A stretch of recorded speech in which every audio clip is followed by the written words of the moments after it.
आज की इस वीडियो में हम लोग टाइफाइड मोतीझरा का उपचार जानेंगे। इसका आयुर्वेदिक उपचार क्या हो सकता है, बेस्ट से बेस्ट उपचार क्या हो सकता है, इसके बारे में हम जानकारी देंगे आप लोगों को। बहुत से भाई बंधु माता बहन हैं जो वर्षों से टाइफाइड रोग से ग्रसित हैं। ये जो टाइफाइड होता है ना, ये बहुत जिद्दी होता है। इसको आयुर्वेद में जीर्ण ज्वर के अंतर्गत रखा गया है। मतलब ये बहुत जिद्दी होता है, जल्दी छोड़ता नहीं है। तो बहुत से भाई, बहुत से बंधु, बहुत से माताएं, बहुत से बहनें इससे जो है कि सालों से ग्रसित हैं।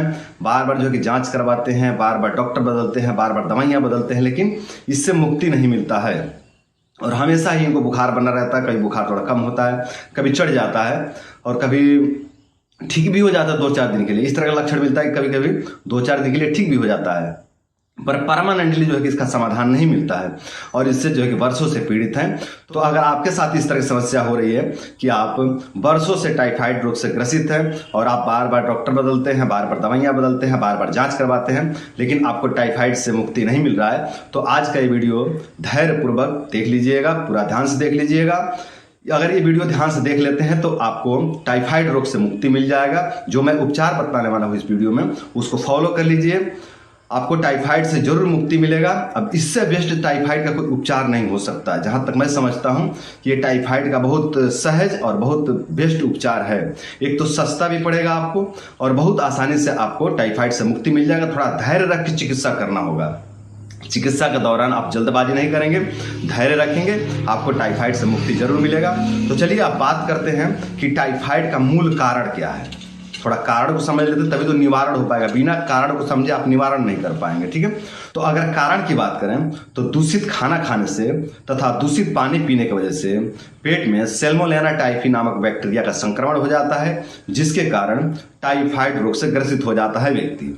विशेष करके आंतों में सैल्मोनेला टाइफी नामक बैक्टीरिया का संक्रमण होता है, जिसके कारण व्यक्ति टाइफाइड से ग्रसित हो जाता है और वो बैक्टीरिया लंबे समय तक पेट में बने रहते हैं, जिसके कारण जल्दी बुखार नहीं छोड़ता। दूसरे कारण की बात करें तो टाइफाइड रोग से ग्रसित व्यक्ति के संपर्क में रहने से व्यक्ति संक्रमित हो जाता है, अर्थात ये संक्रामक रोग है, मतलब फैलता है। तो इस कारण से भी टाइफाइड हो जाता है। अगर किसी व्यक्ति को टाइफाइड है पहले से और उसके संपर्क में आप लंबे समय तक रहते हैं तो आपको टाइफाइड होने की पूरी संभावना है। तीसरे कारण की बात करें तो किसी भी कारण से पेट की जठराग्नि मंद होने के कारण भी टाइफाइड हो जाता है।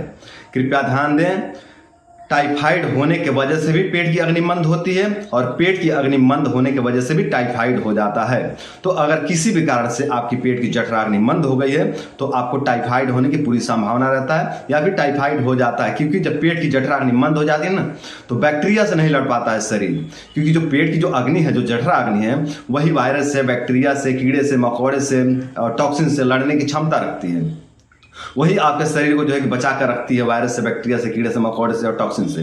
तो वो अगर मंद हो जाती है, अग्नि मंद हो जाती है, तो आपके शरीर में कोई भी अगर बैक्टीरिया संक्रमित करता है, कोई बैक्टीरिया हमला करता है, कोई भी वायरस हमला करता है, तो आप उस वायरस के, उस बैक्टीरिया के चपेट में आ जाते हैं। चौथा कारण की बात करें तो ज़्यादा ब्रह्मचर्य नाश करने से भी टाइफाइड होने की पूरी संभावना रहती है।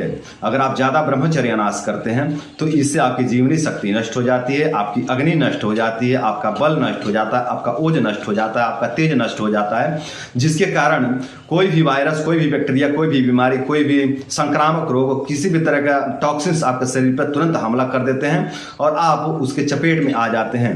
तो अगर आपके जीवन में इस तरह की गलतियां हैं कि आप बहुत ज़्यादा ब्रह्मचर्य नाश करते हैं तो वहां भी ध्यान दें, वहां भी सुधार करें, तो आपको टाइफाइड रोग से बहुत जल्दी मुक्ति मिल जाएगा। अगर सभी इन कारणों पर काम कर लेते हैं तो टाइफाइड रोग तो ऐसे ही जो है कि 50-60% नियंत्रित हो जाता है। ये 4 कारण हमने बताए हैं टाइफाइड होने के। तो अगर आप इन चारों कारणों पर काम कर लेते हैं ना, तो आपका टाइफाइड 50-60% ऐसे ही नियंत्रित हो जाएगा। बिना किसी दवा का आप इसको 50 से 60% नियंत्रित कर सकते हैं। अब बात करते हैं इसके कुछ लक्षण की। तो देखिए, जब भी किसी व्यक्ति को टाइफाइड होता है ना, टाइफाइड का संक्रमण होता है, तो सर्वप्रथम तो उसके पेट की जठराग्नि मंद हो जाती है। अब देखिए, मैंने पहले ही बताया कि पेट की जठराग्नि मंद होने से भी टाइफाइड होता है और टाइफाइड होने के बाद भी पेट की जठराग्नि मंद हो जाती है। तो जब भी किसी व्यक्ति को टाइफाइड होता है तो उसकी पेट की जठराग्नि सबसे पहले मंद हो जाती है, ठीक है। ये पहला लक्षण उस व्यक्ति के अंदर देखने को मिलता है। और जब जठराग्नि मंद होती है ना, तो उसको अनेकों प्रकार के जो कि पेट से संबंधित रोग हो जाते हैं, जैसे कि अपचन हो जाता है, डायरिया हो जाता है, कॉन्स्टिपेशन हो जाता है, म्यूकस आने लगता है, पेचिस पड़ जाते हैं, बहुत ज़्यादा गैस बनने लगता है, ब्लोटिंग होने लगता है, डकारे आने लगते हैं, पेट में जलन होने लगता है, या फिर पेट बिल्कुल ठंडा पड़ जाता है, पेट में अग्नि ही नहीं रह जाती है। इस तरह के अनेकों प्रकार के जो कि पेट से संबंधित रोग शुरू हो जाते हैं उस व्यक्ति के अंदर, जिसके अंदर टाइफाइड का संक्रमण हो जाता है। दूसरे लक्षण की बात करें तो शरीर में हमेशा ज्वर बना रहता है, मतलब शरीर में हमेशा बुखार बना रहता है। बुखार कभी ज्यादा हो जाता है, कभी कम हो जाता है, और कभी कभी कुछ दिन के लिए ठीक भी हो जाता है, कभी बहुत आराम भी दिखने लगता है। मैं विशेष करके जीर्ण ज्वर की बात कर रहा हूँ, विशेष करके उस टाइफाइड की बात कर रहा हूँ जो सालों से चले आ रहे हैं। तो जो सालों से टाइफाइड चले आ रहे हैं उसमें इसी तरह का लक्षण देखने को मिलता है कि ज्वर कभी तीव्र हो जाता है, कभी कम हो जाता है, और कभी कभी 2 दिन 4 दिन 5 दिन के लिए ठीक भी हो जाता है, फिर से जो है कि वो आ जाता है। तो इस तरह का लक्षण देखने को मिलते हैं।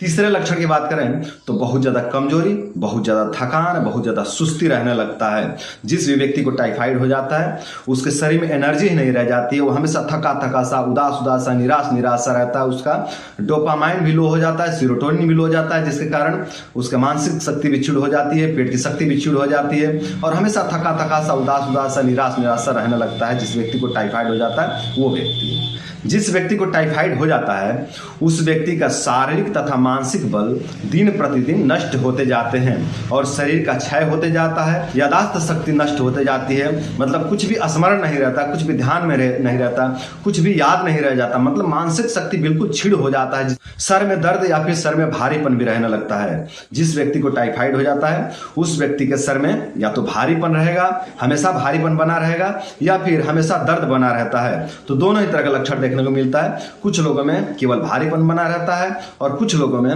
हमेशा दर्द बना रहता है। जिस व्यक्ति को टाइफाइड हो जाता है उस व्यक्ति को भूख लगना बंद हो जाता है, और खाया पिया शरीर में नहीं लगता है, एनर्जी नहीं मिलती है, मतलब जो खाते हैं उसका पाचन नहीं होता है, और पाचन नहीं होता है तो फिर शरीर को नहीं लगता है, शरीर को एनर्जी नहीं मिलती है, और हमेशा थकान थकान सा, कमजोरी का सामना करना पड़ता है। पूरे शरीर में दर्द भी रहने लगता है। जिस व्यक्ति को टाइफाइड हो जाता है उस व्यक्ति के पूरे शरीर में दर्द रहने लगता है, विशेष करके हड्डियों में और मांसपेशियों में दर्द रहने लगता है। जिस व्यक्ति को टाइफाइड हो जाता है उस व्यक्ति के अंदर स्वप्न दोष, शीघ्र पतन, धातु रोग, नपुंसकता जैसे लक्षण भी प्रकट होने लगते हैं। और जब इस तरह के लक्षण प्रकट होते हैं तो व्यक्ति सेक्सोलॉजिस्ट के पास जाने लगता है, सेक्सोलॉजिस्ट के पास जाकर के उपचार लेने लगता है, स्वप्न दोष की दवाइयाँ खाने लगता है, शीघ्र पतन की दवाइयाँ खाने लगता है, नपुंसकता की दवाइयाँ खाने लगता है, धातु रोग की दवाइयाँ खाने लगता है, लेकिन टाइफाइड की तरफ ध्यान नहीं देता है। कई बार इस तरह की समस्या होती है कि टाइफाइड हो गया पर व्यक्ति इधर उधर भटक रहा है, टाइफाइड की जांच नहीं करवा रहा है, टाइफाइड की चिकित्सा नहीं करवा रहा है, बस इधर उधर भटक करके अपना पैसा, समय और शरीर बर्बाद कर रहे हैं। तो अगर आपके साथ इस तरह की समस्या हो रही है तो देख लीजिए कि कहीं आपको टाइफाइड तो नहीं है, इसको जांच करवा लीजिए, इसको समझ लीजिए, इस लक्षणों को देख लीजिए। अगर इस तरह के लक्षण मिलते हैं, इस तरह के सभी लक्षण अगर आपके अंदर मिलते हैं तो एक बार आप टाइफाइड जरूर जांच करवाइए, और जांच के बाद मैं जो चिकित्सा बतला रहा हूं उसको फॉलो कीजिए, तो आपको टाइफाइड रोग से मुक्ति मिल जाएगा।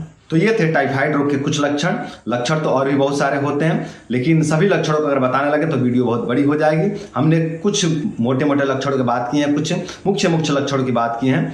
तो इन लक्षणों को देख करके आप टाइफाइड को समझ सकते हैं, पहचान सकते हैं। अगर इस तरह के लक्षण आपको मिलते हैं तो आप जांच करवा लीजिए, और यदि जांच पहले से करवा लिए हैं और आपको टाइफाइड निकलता है तो मैं जो चिकित्सा बतला रहा हूँ उसको फॉलो कीजिए। हमने बहुत से भाइयों के टाइफाइड रोग को ठीक किए हैं अपनी चिकित्सालय पे। बहुत से भाइयों की चिकित्सा तो हमने इस तरह से किया है ना कि वो पेट रोग से ग्रसित थे और टाइफाइड रोग से भी ग्रसित थे, तो हमने केवल पेट रोग पर चिकित्सा किया और उनको टाइफाइड रोग से मुक्ति मिल गया। धीरे धीरे उनको टाइफाइड रोग से मुक्ति मिल गया। पहले तो पेट पर ही काम हुआ, पहले तो पेट पर ही अच्छा प्रभाव देखने को मिला, और फिर धीरे धीरे महीना 1.5 महीना में टाइफाइड रोग से भी मुक्ति मिल गया। तो कई भाइयों में हमने इस तरह के भी लक्षण देखे हैं, इस तरह के भी परिवर्तन देखे हैं कि हमने चिकित्सा किया है पेट का और मुक्ति टाइफाइड से भी मिल गया है। तो अब बात करते हैं कि इस टाइफाइड रोग का, इस मोतीझरा का उपचार क्या है, इसका चिकित्सा क्या है। सर्वप्रथम तो आप उन कारणों को त्याग देंगे जिन कारणों से टाइफाइड होता है। जो 4 कारण हमने बताए हैं टाइफाइड होने के, उन चारों कारणों का त्याग करेंगे, ठीक है। यह आपका पहला चिकित्सा है। दूसरा चिकित्सा है आपका ब्रह्मचर्य, मतलब आप चाहे स्त्री हो, चाहे पुरुष हो, चाहे आप युवा हो, चाहे आपका उम्र ज्यादा हो, चाहे कम हो, आप ब्रह्मचर्य पर विशेष ध्यान रखेंगे। अगर आपको टाइफाइड हो गया है, अगर आपको मोतीझरा हो गया तो बिना ब्रह्मचर्य के जल्दी ठीक नहीं होगा दोस्तों। आप चाहे स्त्री हो, चाहे पुरुष हो, चाहे कोई भी हो, मैं आपको बतला दूं कि आप चाहे किसी भी धर्म से हो, जब तक आप ब्रह्मचर्य का पालन नहीं करते हैं ना तब तक आपको टाइफाइड रोग से मुक्ति नहीं मिलेगा। देखिए, एक टाइफाइड होता है जो 8 दिन में, 10 दिन में, 15 दिन में या 20 दिन में ठीक हो जाता है, लेकिन एक टाइफाइड होता है जो जीर्ण होता है, मतलब जो जिद्दी होता है, जो लंबे समय तक चलता है। तो जो जिद्दी ज्वर होता है ना, जो जीर्ण ज्वर होता है, उसमें ब्रह्मचर्य चाहिए ही चाहिए। बिना ब्रह्मचर्य के उस रोग से आपको मुक्ति नहीं नहीं मिलेगा। तो आप ब्रह्मचर्य का पालन भी कीजिए। ये आपका दूसरा चिकित्सा है। तीसरे चिकित्सा की तीसरी औषधि की बात करें तो आप महासुदर्शन काढ़ा लेंगे। महासुदर्शन काढ़ा 20 ml लेंगे, उसमें 20 ml पानी मिलाएंगे और उसमें जो 20 ml पानी मिला ली है जिस काढ़ा में, महासुदर्शन काढ़ा में, उसमें आप 2 चुटकी गुदवंती भस्म मिला लेंगे, ठीक है। और इसको आप सुबह शाम भोजन के 10 मिनट के बाद सेवन करेंगे। 20 ml महासुदर्शन काढ़ा में 20 ml पानी मिला लेंगे, अर्थात सम मात्रा में पानी मिला लेंगे और इसमें 2 चुटकी गुदवंती भस्म मिलाएंगे और सुबह शाम भोजन के बाद इसका सेवन करेंगे। आपके चौथे मेडिसिन के चौथे चिकित्सा के चौथे औषधि की बात करें तो आपकी चौथी औषधि है संजीवनी बटी। संजीवनी बटी लेकर के आप इसको सुबह शाम भोजन के बाद 1-1 गोली सेवन करेंगे महासुदर्शन काढ़ा के साथ ही। तो अगर आप इन चारों प्रयोग को 1.5 से 2 महीना तक कर लेते हैं तो आपको आपके टाइफाइड रोग से मुक्ति मिल जाएगा। आपका टाइफाइड चाहे 2 साल पुराना हो, चाहे 3 साल पुराना हो, चाहे 5 साल पुराना हो, चाहे 10 साल पुराना हो, आपको इस टाइफाइड रोग से मुक्ति मिल जाएगा। पूरी तरह से आपका टाइफाइड रोग ठीक हो जाएगा। 2 से 3 महीना तक इस चिकित्सा को फॉलो कर लीजिए। तो मेरे भाई और बहनों, आज के लिए इतना ही। नमस्कार।